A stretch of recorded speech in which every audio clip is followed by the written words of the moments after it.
হিমন্ত বিশ্ব শৰ্মা কি মই কৈলাশনাথ শৰ্মাৰ ল'ৰা মৃণালিনী দেৱীৰ সন্তান মোৰ আৰু কি আছে মোক ইমান ডাঙৰ হিমন্ত বিশ্ব শৰ্মা বুলি ইমান ডাঙৰ কোৱাৰ কথাৰ কি দৰকাৰ আছে মোৰতো দেউতা মাৰ সন্তান মই এজন সাধাৰণ ল'ৰা হয় নহয় গতিকে মোৰ ওপৰত মই ইমান গুৰুত্বপূৰ্ণ মানুহেই নহয় যে অসমীয়া মানে হিমন্ত বুলি ক'ব হিমন্ত কি হয় সাধাৰণ অসমীয়া মিডল ক্লাছ ফেমিলি ল'ৰা তাতে কি আইডেণ্টিটি আছে কিন্তু জাতিটোৰ আইডেণ্টিটিটো ডাঙৰ অসমীয়াটো ডাঙৰ গতিকে এজন অসমীয়া মানুহক প্ৰশ্ন কৰা হ'ব নেকি তাৰমানে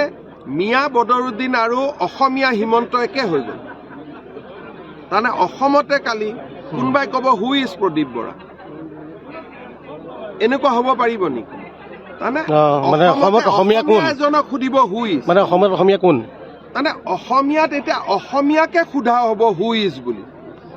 তাৰমানে গৌৰৱ গগৈ মিয়াকটো নুসুধে দেউতাকে কাক সুধিছিল বদৰুদ্দিন আজমল আজি পুতেকে কাক ক'ব লাগে ৰেজাউল কৰিম অসমীয়াক সুধিছে আজি তেওঁৰ প্ৰশ্নটো কি হ'ব লাগিছিল যে মোৰ দেউতাই কৈছিল বদৰুদ্দিন আজমল মই কম ৰেজাউল কৰিম মই কম ৰকিবুল হুছেইন তেওঁ উল্টাই কি কৈছে হিমন্ত বিশ্ব শৰ্মা মানে এতিয়া অসমীয়াক বুলি কংগ্ৰেছে প্ৰশ্ন কৰিছে